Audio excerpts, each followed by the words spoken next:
कृष्णाय वासुदेवाय हरये परमात्मने प्रणत क्लेशनाशाय गोविंदाय नमो नमः। सुधी भक्तबृंदगण, এই জ্যৈষ্ঠ মাসের শুক্লপক্ষে যে একাদশী ব্রত পড়েছে, এইবারের এই একাদশী ব্রতটি পড়েছে আগামী 22 জ্যৈষ্ঠ 1432 বাংলা, 6 জুন 2025 খ্রিস্টাব্দ শুক্রবার নির্জলা একাদশী। যদিও অহোরাত্র এই একাদশী আছে, তথাপিও এই একাদশী ব্রত আমরা পালন করব না। কেন পালন করব না? বললেন যে পরের দিন যে মহা দ্বাদশী পড়ে গেছে, 24টা একাদশী ব্রত করলে পরে যে পুণ্য ফল পাওয়া যায়, একটা মহা দ্বাদশীতে ব্রত করলে সেই পুণ্য ফল পাওয়া যায়। হরিভক্তি বিলাসে উল্লেখ আছে যে শুদ্ধ একাদশী ব্রত ত্যাগ করিয়াও আপনি দ্বাদশীতে ব্রত করিবেন। একসঙ্গে 2 দিন ব্রত করা যায় না। একদিন ব্রত করার পর একদিন পালন করতে হয়। এখন যদি আপনি মনে করেন যে না, শুক্রবারে আমি নির্জলা একাদশী ব্রত করব, আবার শনিবারে গিয়ে আমি মহা দ্বাদশী ব্রত করব, হবে না। দুটো ব্রত একসঙ্গে করা যাবে না। এবার চূড়ান্ত সিদ্ধান্ত হলো, একাদশী ব্রত অহোরাত্র থাকা সত্ত্বেও 22 জ্যৈষ্ঠ শুক্রবার 6 জুন 2025 শুক্রবারে আমরা ব্রত পালন করিব না।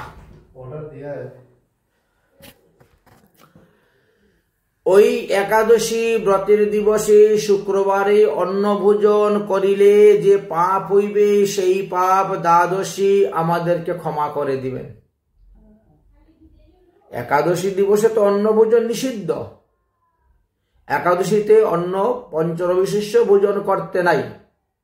এবং এটা শুদ্ধ একাদশী ব্রত পড়েছে, অহোরাত্র একাদশী ব্রত আছে, শুদ্ধ একাদশী ব্রত পড়েছে। যদিও বৃহস্পতিবার রাত্রে 3:23 দশমী ছেড়ে গিয়েছে এবং একাদশী ব্রত আরম্ভ হয়েছে, এটা শুদ্ধ একাদশী ব্রত পড়ে। এবং শুদ্ধ একাদশী ব্রত আমরা সবসময় করেই আসি।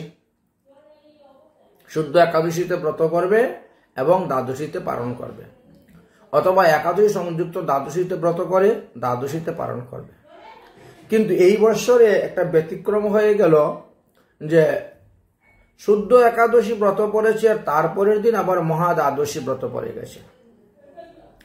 সূর্যোদয়ের তারতম্যতা অনুসারে বৃন্দাবন ব্রজেতে বেঞ্জলি মহা দ্বাদশী আর বঙ্গদেশে উন্মিলিনী মহা দ্বাদশী, কিন্তু ব্রত একই দিনে প্রত্যেকেই শনিবারেই করতে হবে। শুক্রবারে এই ব্রত করা যাবে না। অর্থাৎ 23 জ্যৈষ্ঠ শনিবার 1432 বাংলা, 7 জুন 2025 শনিবার আমাদেরকে প্রাত 5:12 পর্যন্ত একাদশী পেয়েছে। প্রাত 5:12 পর্যন্ত একাদশী পেয়েছে। আর তারপরে দ্বাদশী আরম্ভ হয়েছে। এই জন্য আমরা পাচ্ছি। আর কলকাতাতে সূর্য উদয় তো 4:56 আর একাদশী পেয়েছে 5:12 পর্যন্ত, তারপরে দ্বাদশী লেগেছে। এই জন্য ব্রজে যারা বাস করতেছেন তারা অহোরাত্র দ্বাদশী পাচ্ছেন এবং তারা বেঞ্জলি মহাদ্বাদশী ব্রত করবেন। এতদ্ভিন্ন বঙ্গদেশে যারা বাস করতেছেন তারা উন্মিলিনী মহাদ্বাদশী ব্রত, অর্থাৎ ব্রতটা একই দিনে হবে। ব্রজের লোকেরাও শনিবারে ব্রত করবেন, ব্রজভিন্ন বঙ্গদেশের লোকেরাও শনিবারই ব্রত করবেন। অর্থাৎ কোনো অবস্থাতেই এইবার শুক্রবারের শুদ্ধ নির্জলা একাদশী ব্রত করা যাবে না, এটা বিশেষ বিধান। শাস্ত্রে বলছেন পূর্ব পরয়ু পরবিধি বলবান, পরবিধিটা আমাদের মানতে হবে। এখানে আরেকটা কথা মনে রাখতে হবে আমাদেরকে, যে বঙ্গদেশ বলতে এখানে কি বোঝানো হয়েছে। বঙ্গদেশ বলতে পূর্ববঙ্গ বাংলাদেশ, পশ্চিমবঙ্গ ভারতবর্ষের, কলকাতা থেকে আরম্ভ করে সমস্ত জেলা, পশ্চিমবঙ্গের যতগুলো জেলা আছে, এমনকি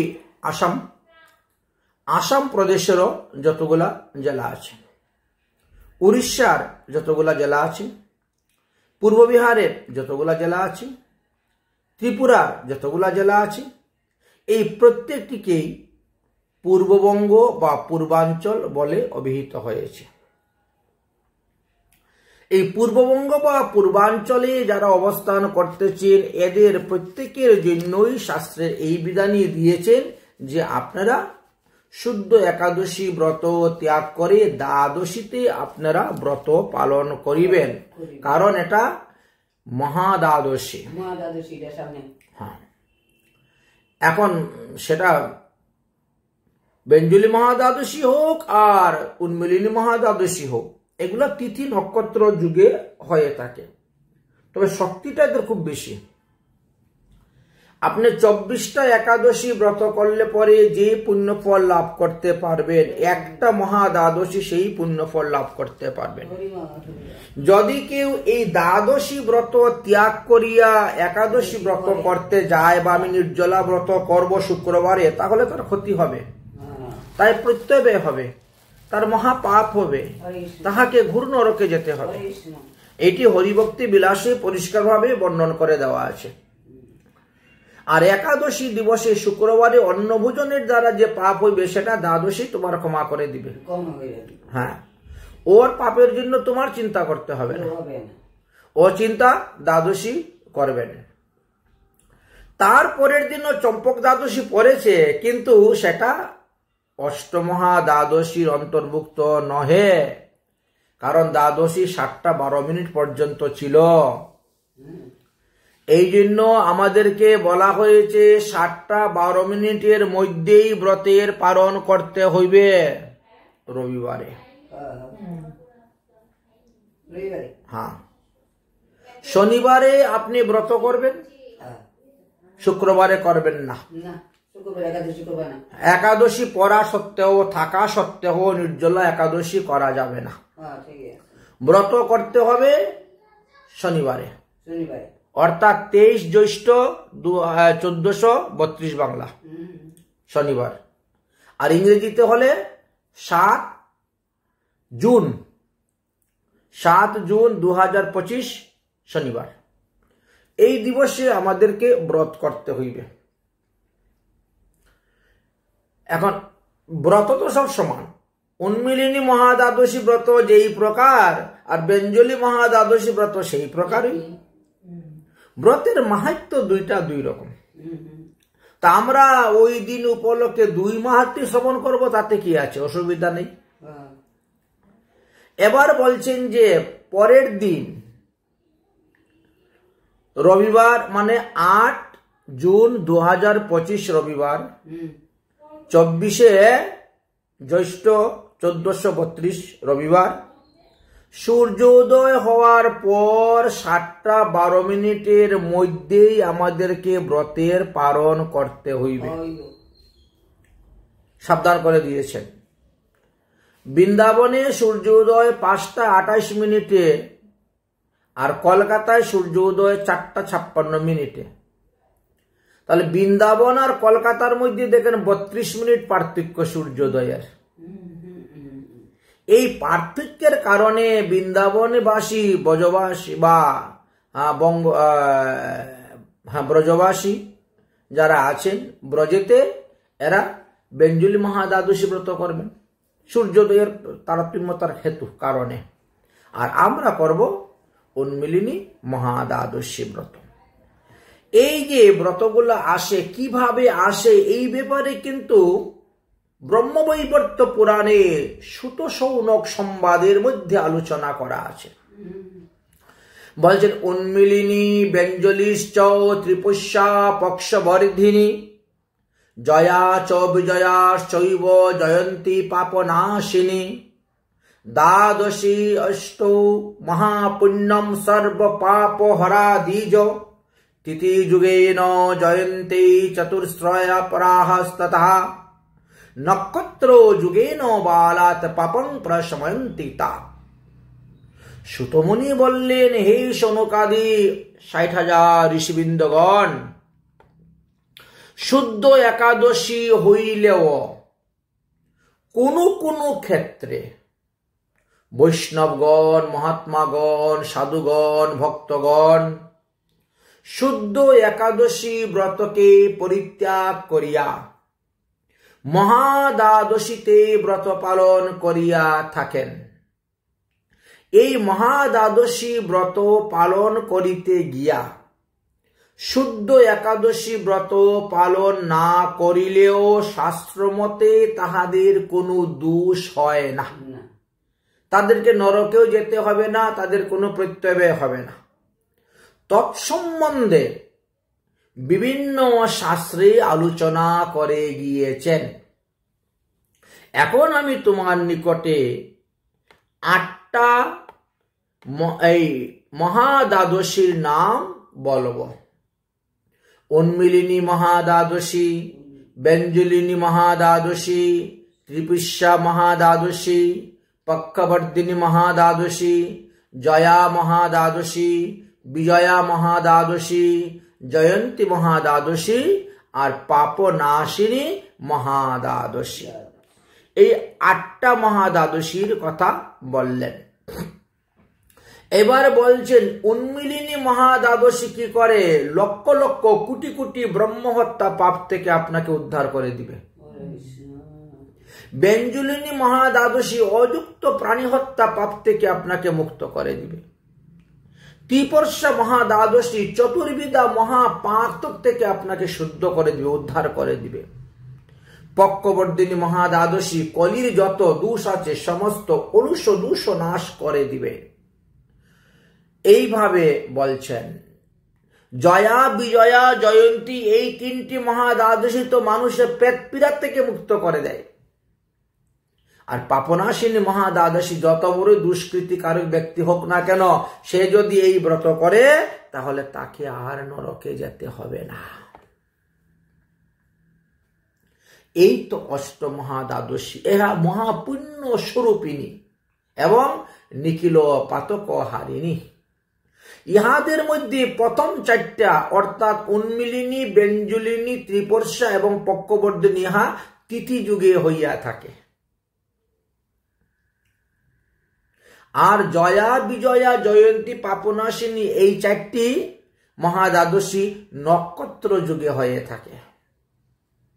ইহাদের মধ্যে সময়ের ভেদ থাকে বলেই প্রতি বৎসর একই মাসে একই সময়ে এইগুলা পড়ে না।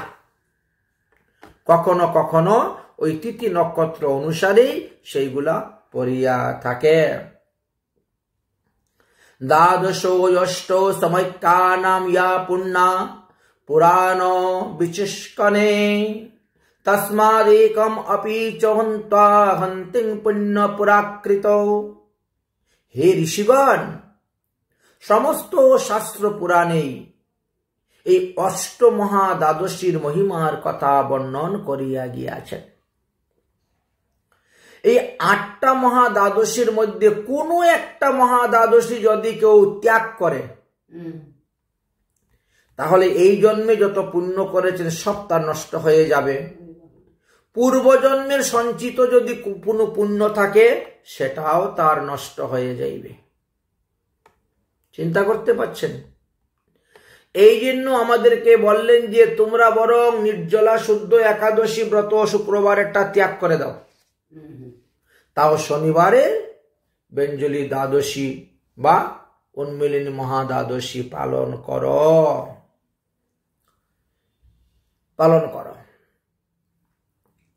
कोराके यदां वृद्धिं प्राप्तं पक्षभरे दीने विहायम् एकादशी तत्तं द्वादशीं समुपाश्रितं पुण्यं श्रवण पुण्या सद्ब्रूहिणं संयुक्तं तथा उपविश्वानां यत् फलनं द्वादशमष्ट पृथक पृथक। एक एकटा द्वादशी एक एक प्रकार शक्ति एक एक प्रकार फल प्रदान करिते समर्थ हन। এখন বর্তমানে আমি বঙ্গদেশে আছি, আসামে আছি, বা আমি পশ্চিমবঙ্গেতে, এখন তো আমি বৃন্দাবনে নেই, ব্রজে নেই, এই জন্য আমি উন্মিলিনী মহাদ্বাদশী ব্রতের ফল পাইব। আর যদি আমি বৃন্দাবনে থাকতাম তাহলে আমি বেঞ্জলি মহাদ্বাদশী ব্রতের ফল লাভ করতে পারতাম। আসুন দুটা ব্রতেরই মহিমার কথা আমরা আলোচনা করব। যে উন্মিলিনী মহাদ্বাদশীর কথা আমরা আলোচনা করব। একাদশী তু সম্পূর্ণা বৃদ্ধতে পুনরেব সা দ্বাদশী চ ন বৃদ্ধতে কথিতং উন্মিলিনী স্বাদ। একাদশী তিথি সম্পূর্ণ হইয়া যদি পরের দিন দ্বাদশী দিবস পর্যন্ত বৃদ্ধি পায় অথচ দ্বাদশী বৃদ্ধি পায় না, তাহা হইলে সেই ব্রতকে উন্মিলিনী মহাদ্বাদশী ব্রত বলা হয়। ইহা কৃষ্ণপক্ষ বা শুক্লপক্ষ উভয় পক্ষই হইতে পারে, এমন কোনো কথা নয়। উন্মিলিনী ব্রত কি করেন? লক্ষ লক্ষ কোটি কোটি ব্রহ্মহত্যা পাপ থেকে মানুষকে পরিত্রাণ করতে পারেন, শুদ্ধ করতে পারেন।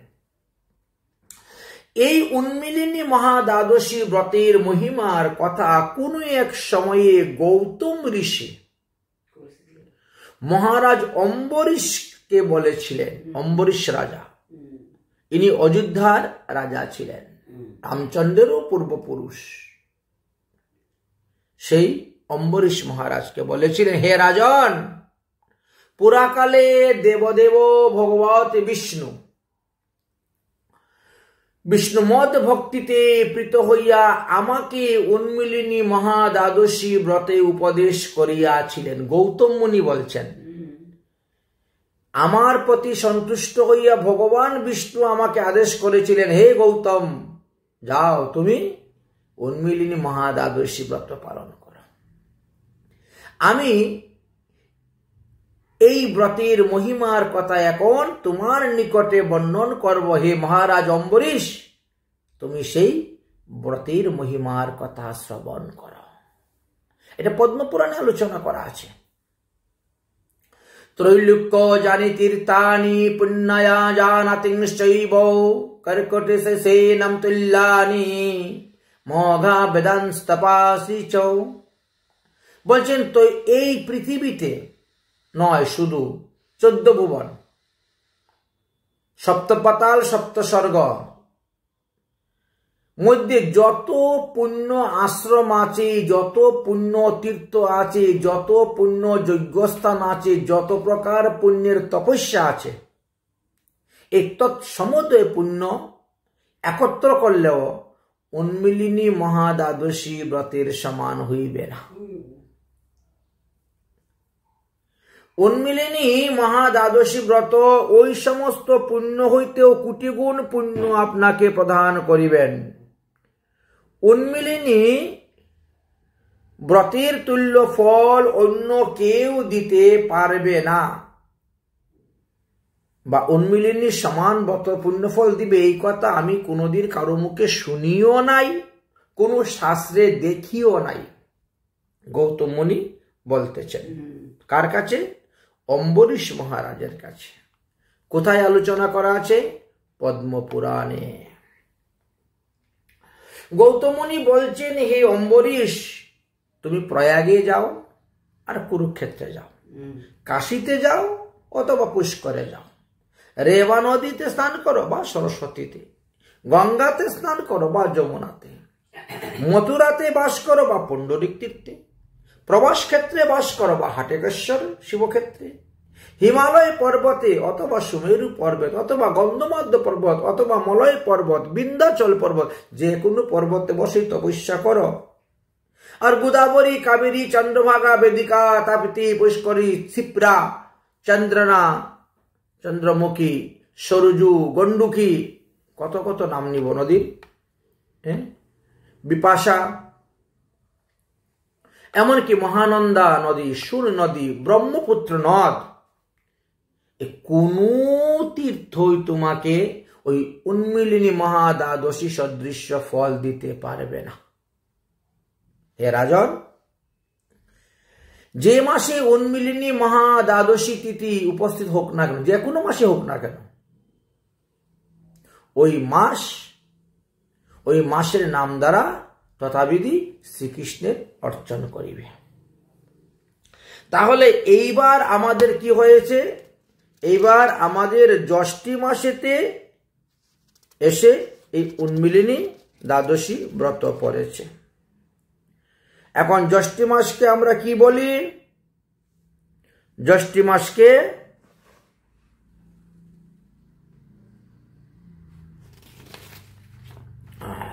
ত্রিবিক্রম বলা হয়। তাহলে আমরা ভগবানের পূজা করব ত্রিবিক্রমায় নম বলে বলে বলছেন। ইনি হলেন এই মাসের অধিষ্ঠাত্রী দেবতা, জ্যৈষ্ঠী মাসের অধিষ্ঠাত্রী দেবতা ত্রিবিক্রমায় নম। যেই মাসে বিষ্ণুর যেই নাম, সেই নাম স্মরণ করিয়ে উচ্চারণ করে করতে হয়। তুমি তো শশাগর পৃথিবীর রাজা, তোমার কাছে ধন সম্পত্তির তোর অভাব নেই। তুমি এক কাজ করো, তুমি এক ভগবানের বিষ্ণুর মূর্তি স্বর্ণের দ্বারা নির্মাণ করো, ত্রিবিক্রম মূর্তি স্বর্ণের দ্বারা তুমি নির্মাণ করো। তারপরে ঘটস্থাপন করবে আর ষোড়শ উপচারে পূজা করবে। ভগবানের সবথেকে প্রসিদ্ধ মন্ত্র হলো পুরুষোত্তম স্তোত্র মন্ত্র। এই পুরুষোত্তম স্তোত্র মন্ত্রের দ্বারা তুমি এক একটি দ্রব্য ভগবানকে অর্পণ করবে, পূজা করবে।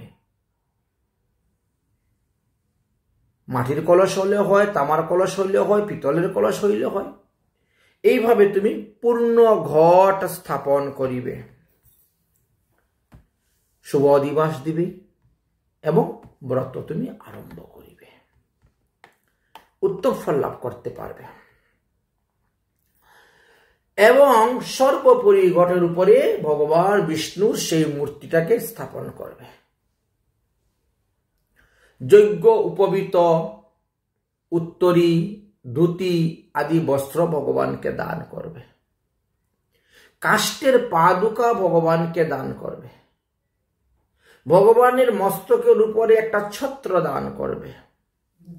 ভক্তিপূর্বক ত্রিবিক্রম ভগবানকে তুমি সেবা করবে, পূজা করবে। তিনি শয়নের জন্য শয্যা দান করবে।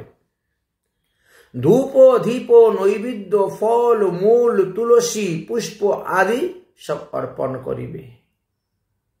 কি নামে করবে? ত্রিবিক্রমায় নম, ত্রিবিক্রমায় নম। যেহেতু জ্যৈষ্ঠী মাসের অধিষ্ঠাত্রী দেবতা ত্রিবিক্রম, সেই নাম উল্লেখ করিয়া চন্দন সংযুক্ত এক একটি তুলসী পাতা অর্পণ করিবে। এইভাবে ভগবান বিষ্ণুর অনন্ত অনন্ত নাম আছে, অনন্ত অনন্ত অবতার, অনন্ত অনন্ত লীলা অনুসারে অন্তত পক্ষে 108টা তুলসী পাতা অর্পণ করবে। যদিও ভগবানের 1008টা নামও আছে, আমরা বিষ্ণু সহস্র নাম পড়ি, গোপাল সহস্র নাম, জগন্নাথ সহস্র নাম, গৌরাঙ্গ মহাপ্রভু সহস্র নাম, হাজার হাজার নাম। 108টা কমসে কম তো দেও, যদি 1008টা তুমি না দিতে পারো। তবে দ্বাদশীতে কখনো তুলসী পাতা তুলিবে না। একাদশীতে তোলা যায়। তুমি যদি শুক্রবারেও তুলো তাতে অসুবিধা হবে না, শুক্রবারে অহোরাত্র একাদশী আছে। কিন্তু কোনো অবস্থাতে দ্বাদশীতে তুলসী পাতা তোলা যাবে না। আর অথচ পূজা তোমাকে করতে হবে দ্বাদশীতে, এই জন্য আগের দিনই তুলসী পাতা তুলে রাখো, বৃহস্পতিবার তুলসী পাতা তুলে রাখো, বুধবারে তুলসী পাতা তুলে রাখো। আর তুলসী পাতা তো বাসি মানা হয় না।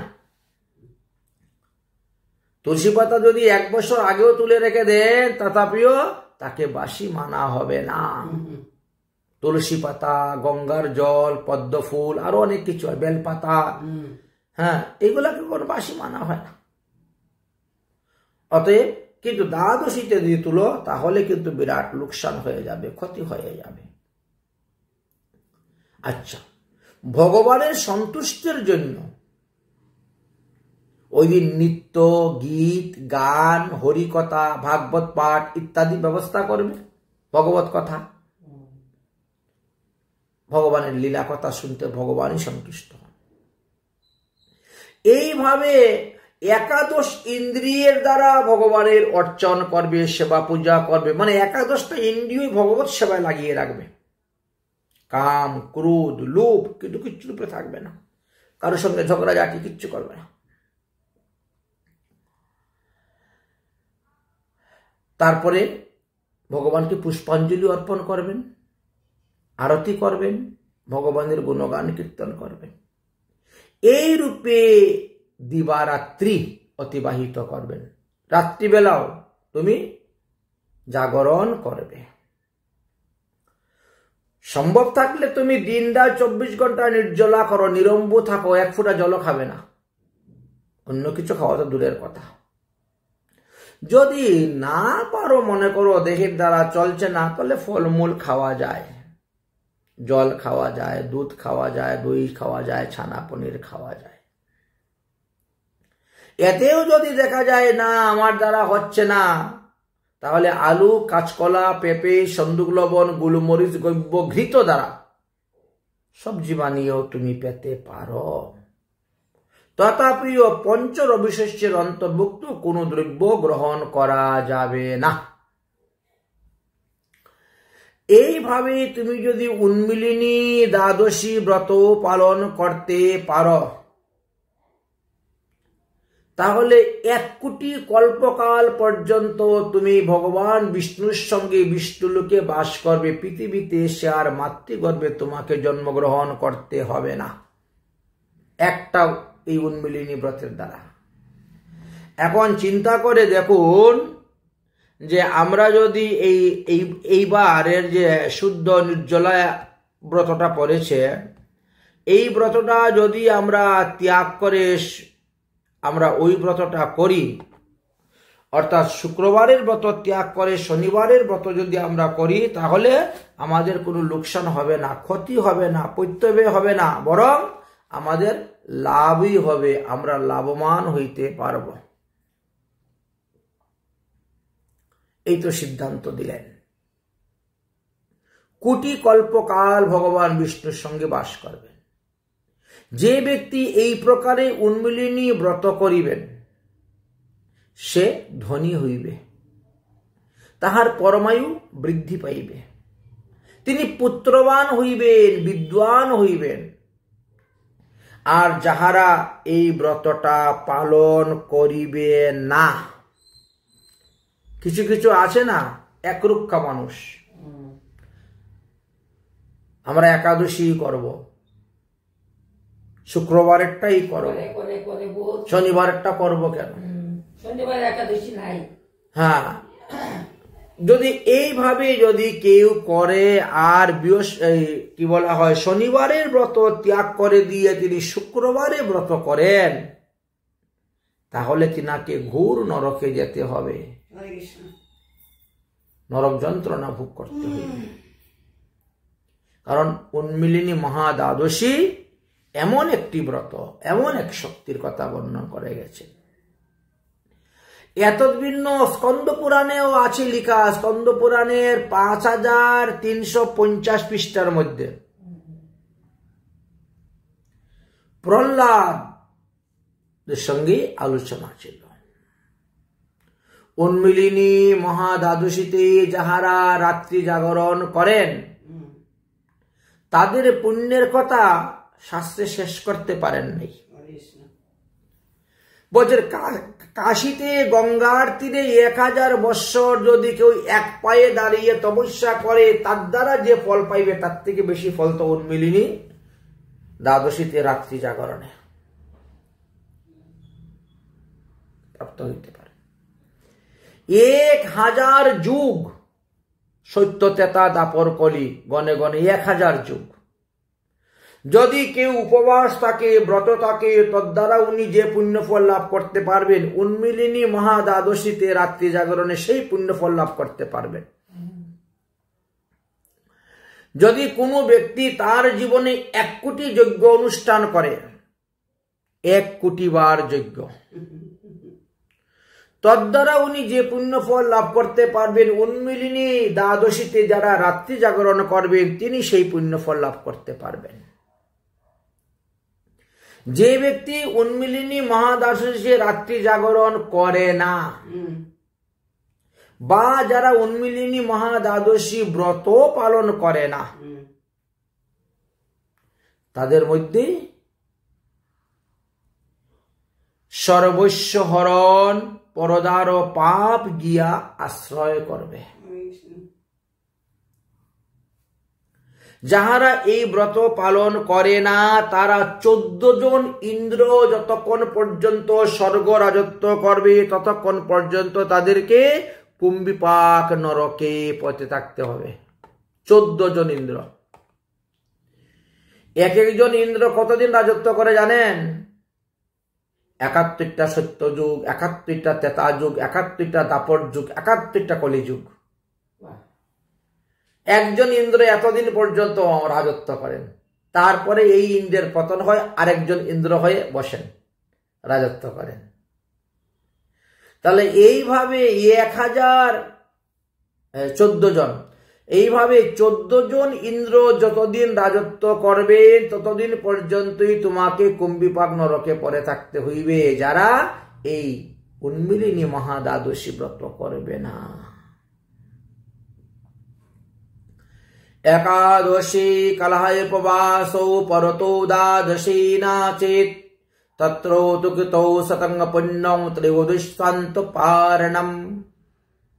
দ্বাদশী দিবসে যদি 1 কলা একাদশী থাকে, আছে তো আমাদের একাদশী, দ্বাদশী দিবসে যদি 1 কলা একাদশী থাকে বলছেন, তাহলে দ্বাদশী দিবস হলো শনিবার, আর শনিবারে 5টা 12 মিনিট পর্যন্ত একাদশী ছিল, আর সূর্য উদয় হচ্ছে 4টা 56 মিনিট, একাদশী পেয়ে গেল। দ্বাদশী দিনেও একাদশী ছিল। দ্বাদশী দিনে দিবসে যদি একাদশী থাকে তাহলে দ্বাদশীর মধ্যেই ব্রতের পালন করতে হইবে, এটা নিয়ম। বলেন দ্বাদশীর মধ্যেই ব্রতের পালন করিতে হইবে। এই জন্য আমাদেরকে দেখো পরের দিন দিয়েছেন 7টা 12 মিনিটের মধ্যে ব্রতের পালন, আর 7টা 12 পর্যন্ত দ্বাদশী আসে, তারপরে ত্রয়োদশী আরম্ভ হয়ে যাচ্ছে। এই জন্য 7টা 12-এর মধ্যে পালন করতে হইবে। আর যদি দ্বাদশী দিবসে যদি একাদশী না থাকতো তাহলে আমরা দ্বাদশীতে ব্রত করিয়া ত্রয়োদশীতে গিয়ে পালন করতে পারতাম, কিন্তু এই ক্ষেত্রে হবে না। এই ক্ষেত্রে ত্রয়োদশীতে পালন করলে প্রত্যয় হবে, লোকসান হবে, ক্ষতি হবে। এই জন্য ঘড়ির টাইম দেখে ঠিক সময় মতো পালন করতে হবে। সূর্যোদয়ের পর আর 7টা 12 মিনিটের মধ্যে পালন করতে হবে। অর্থাৎ মোটামুটি মনে করো 6টা থেকে 7টা 12, 1 ঘন্টা অনেক সময় পাচ্ছেন। এখন সব জায়গায় সূর্য উদয় তো সমান নয়, বিভিন্ন স্থানে সূর্য উদয় বিভিন্ন রকম আছে। আমরা আমাদের ভারতবর্ষের সময় অনুসারে বলতেছি, কলকাতা স্ট্যান্ডার্ড টাইম বা মথুরা বৃন্দাবন স্ট্যান্ডার্ড টাইম অনুসারে এখানে আলোচনা করা হচ্ছে, বাকিরা নিজেরা বুঝে নিতে হবে। আচ্ছা, তারপরে কি বলছেন যে দ্বাদশীর মধ্যে যদি আমরা ব্রত পালনটা করতে পারি তাহলে কিন্তু 100 কোটি যজ্ঞের ফল লাভ করতে পারবো। 7টা 12 মিনিট, রবিবারে 7টা 12 মিনিটের মধ্যে যদি আমরা পালনটা করে নিতে পারি তাহলে আমাদেরকে 100 কোটি যজ্ঞের ফল একাদশী বা দ্বাদশী আমাদেরকে প্রদান করিবেন। ত্রয়োদশা প্রাতকালে দ্বাদশী থাকুক বা না থাকুক, উলবিনী ব্রতের নিত্য বিধান অনুসারে দ্বাদশীতে ব্রত করিয়া ত্রয়োদশীতেও পালন করা যায়। কিন্তু এই ক্ষেত্রে যেহেতু দ্বাদশী আছে তাহলে কেন আমরা এর অন্যতা করব? এই জন্য বলছেন দ্বাদশীর মধ্যেই আমাদেরকে ব্রতের পালন করিতে হইবে। তাই শুদ্ধ একাদশী আমাদের শুক্রবারে পড়লেও আমরা এই নির্জলা একাদশী ব্রত পালন করিব না। আমরা শনিবারে গিয়ে মহা দ্বাদশী ব্রত পালন করিব, আর রবিবারে সূর্যোদয় হওয়ার পর 7টা 12 মিনিটের মধ্যে পালন করিব। এটাই মহাজন জনগত সপন্থা, এটাই মহাজন সিদ্ধান্ত। এটা আমরা জানতে পারলাম, আর সেইভাবেই আমরা পালন করব, সেইভাবেই মানব, সেইভাবে যাতে সবাই পালন করে তার জন্য একটা অনুরোধ আমরা করব। হ্যাঁ, রাধে রাধে।